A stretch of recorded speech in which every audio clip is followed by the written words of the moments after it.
We were going round the bases, and we were taking you with us. I remember back in March, I was at Phillies camp. Al Leiter, Trey Turner was there, and there was hope that the Phillies would look like they did on Monday, right? Nola nearly unhittable, Trey Turner 4 hits.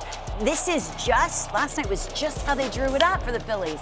Yes, and who thought that Trey Turner was going to struggle all year? Nobody. I don't think anybody. And what he is and what he's done in his career, it's just a matter of acclimation. I really believe that. Philadelphia is not the easiest place. You get there. His wife's from nearby New Jersey.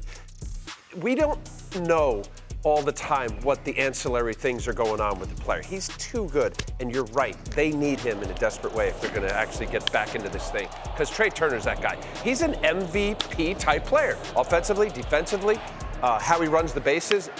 He's an igniter. I know they got a lot of players over there, starting with Bryce Harper, but this guy, to me, he goes, they go. Injury issues also. Yeah, look, they gave him $300 million for a reason, right? To be the guy at the top of the lineup to get things going. And when you looked at his last month, 2 home runs in his last 27 games with an OPS under 600, you're like, there's no way that's going to continue. 2 home runs last night, first 4-hit game as a Philly. Maybe this is the game that sparks him and gets him going. Does this continue? Luis Arráez on the verge of hitting 400? In June. In June. It's not April. Exactly. Great point, Lauren. I mean, he got 3 more hits yesterday. As I said, he's on the verge of hitting 400.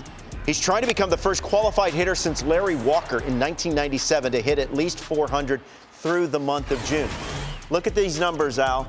What do you think? I hope he does it. He's got one of the lowest exit velo off the bat. Thank you, Eric Nays from Research. He doesn't give a hoot about giving his A swing on every single count. There's count leverage. You see what with that little rip there of hitting the ball the other way, a little dribbler up the middle. Boy, I hope so. As a facet of a lineup to face a guy like this is so difficult. I hope he stays there because it says a lot about a guy who cares about putting the ball in play. Yeah. And Mark, right now, the Marlins are a playoff team. They are. You think about how hard it is to hit 400. You can go 1 for 3, and your average is going to plummet. You need 2 hits a night to keep this pace up. It's really hard. The one thing that Arraez has going for him is 11 strikeouts in 231 plate appearances this year. This guy puts the bat on the ball, gives himself a chance to get that hit. You're not seeing him go down and hack away. And if you can put the ball in play, especially with no shift rules now, defense is a little different, he's got a shot. And you're facing multiple pitchers a night more often than not. But it's, 400. He knows what he's bringing to the party. When the Pablo He's not Lopez supposed to deal hit a ball out of the park. went down, we wondered because an arm of his caliber is invaluable, but so is hitting 400. You know what you said? He's not supposed to hit the ball out of the park. He's still on pace for 77 RBIs this year. He's actually been productive. Wow. Which I think most people just look at the average. And I hope he keeps But he's been a pretty productive I didn't say RBIs. I didn't say drive runners in. I said hit over the fence. Hey, attention must be paid to Alexis Diaz. 14 for 14 in save opportunities. How anyone hits a slider, I don't know. I mean, they really don't. 4 for 45, 28 strikeouts. Max and Research told me against the slider. And the New York media is saying what, Robert?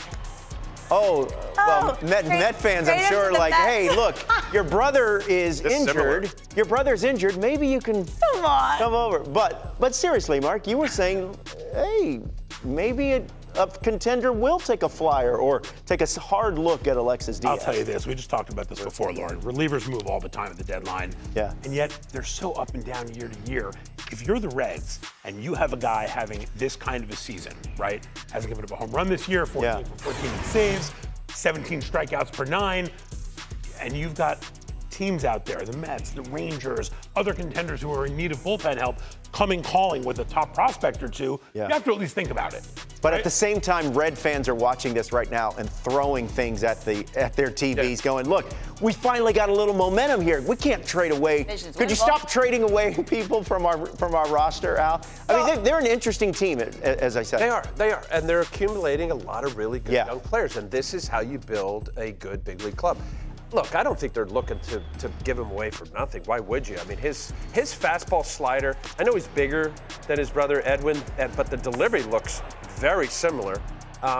His sliders, batters are batting average against is 0.87. He doesn't throw as hard as his brother. He sits right at about 94, 95, but this is really going to be intriguing at the trade deadline if he continues. And don't forget, his brother got traded with several years of control left, and the Mariners brought back Jared Kelenic and a bunch of other guys.